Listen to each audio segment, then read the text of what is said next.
Mais uma vez aqui com vocês, queridos ouvintes, amigos, seguidores, Fábio Alvarenga, 7h45 da noite, hoje, dia 24/4/2025, nós temos aqui novas informações vindas lá dos Estados Unidos. Temos aqui revelação sobre o desembargador Sebastião Coelho envolvendo o caso Felipe Martins, ou melhor, o polêmico caso Felipe Martins, que já ganhou destaque aí nas revistas e nos sites principais dos Estados Unidos anteontem.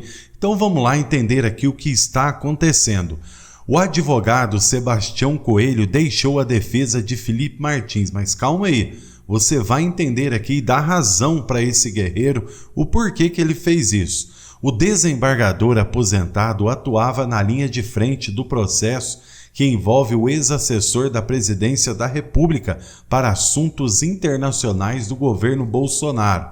Coelho anunciou o ato nas redes sociais. Muitos ficaram tristes, mas de acordo com o desembargador, por ser advogado de Martins, suas críticas ao governo Lula e ao Supremo Tribunal Federal acabam limitadas. Então ele deixou Felipe Martins nas mãos de outros advogados competentíssimos no caso.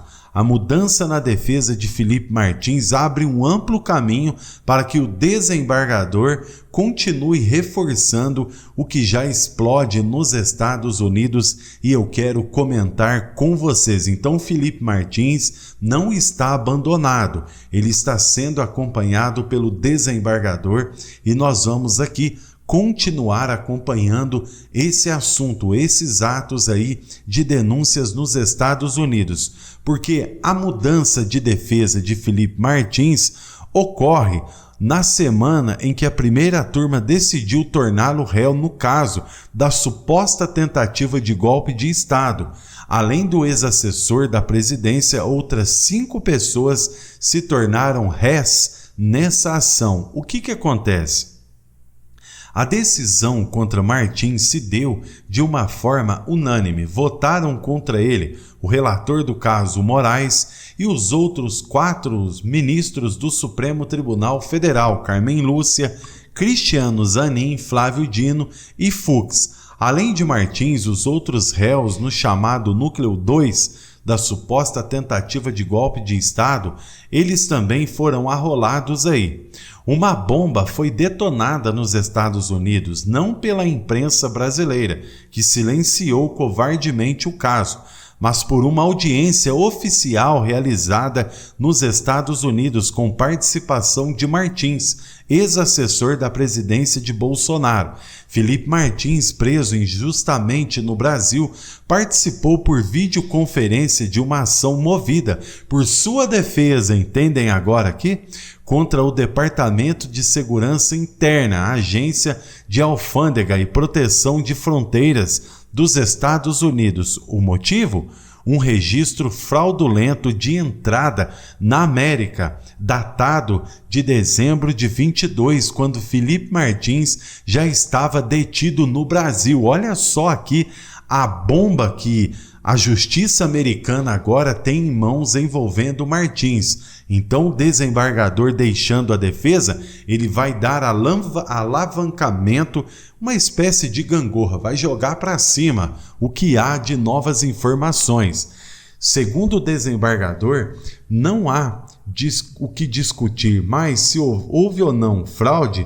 Houve o próprio governo dos Estados Unidos, por meio de sua advogada oficial, admitiu que o registro é falso. O que agora está em jogo é quem cometeu essas fraudes, quando aconteceu, a mando de quem? Ou seja, meus irmãos, os Estados Unidos pode colocar a qualquer momento, eu acredito que vá colocar o FBI em investigação exatamente para descobrir quem está por trás dessa fraude. Quem cometeu esses atos ilícitos e, diga-se de passagem, gravíssimos perante a justiça brasileira e envolvendo, inclusive, gente, o Felipe Martins, que é um inocente. A fraude não é pequena. o documento falso usava nome digitado de forma errada, Felipe com E, documento diplomático que já estava cancelado desde 2021, dados imprecisos, incompletos e absurdos que jamais passariam em um controle de fronteira real. A consciência começa a soar como conluio internacional. Para vocês terem uma ideia, em abril de 23, uma comitiva da Polícia Federal viajou para os Estados Unidos oficialmente para investigar junto com o FBI casos dos cartões do Vacinão, mas misteriosamente dias depois dessa visita, o tal registro falso surge no sistema do CBP, com entrada em Orlando, ou seja, esse registro não existia antes. E aparece logo após a defesa apresentar prova formal de que Felipe nunca havia estado naquela data nos Estados Unidos. Isso é ou não é algo de sentar, meu irmão? Porque de pé o escândalo é bomba. Mais chocante ainda, ao perceber o erro grotesco no nome e dados, em vez de apagarem o registro falso, um agente do CBP apenas corrige os dados, como se maquiar a fraude fosse suficiente para legitimar o crime. O que acontece? Agora, o Sebastião Coelho e os outros advogados também, por críticas em busca da verdade, podem sim pedir para que o FBI, agora no comando do Trump, que é diferente, porque no do Biden vocês viram aí a estranheza, podendo até punir quem dos Estados Unidos também poderia estar por trás de toda essa articulação e prejudicando não só a imagem, mas o nome de Felipe Martins, que até hoje está arrolado, por incrível que pareça, por uma aberração de circo de denúncias aqui no Brasil. É só aqui mesmo, meu irmão, aonde o rabo bana o cachorro para isso acontecer.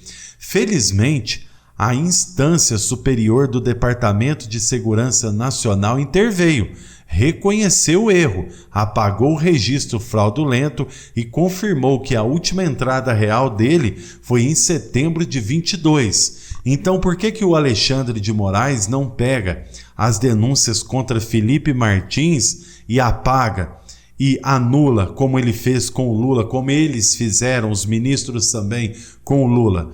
Esse ato aí é mais grave do que aquela conversinha fiada de Moro e Dallagnol. Então, na minha opinião, isso é mais complicado ainda do que o que aconteceu na força-tarefa. Em seguida, o ministro Moraes tentou obter dados dos Estados Unidos sem seguir os protocolos legais, sendo repreendido oficialmente por Washington. Só então recuou e disse que faria o pedido via Ministério da Justiça. Agora, gente, o cara dá uma recuada. Reconhece que os Estados Unidos da América não tem blá blá blá, não tem mimimi e não tem chororô. Então por que não anula as denúncias contra o Felipe Martins? É isso que o povo brasileiro está querendo saber. A pergunta que ecoa, que corre como um grito de socorro nos bastidores de Brasília é: por que tamanha pressa em obter provas fora do canal oficial, ao invés de aceitar as já apresentadas pela defesa, que prova, inclusive, a inocência desse homem que está sendo injustiçado completamente? Essa é a pergunta que deveria ser respondida por Moraes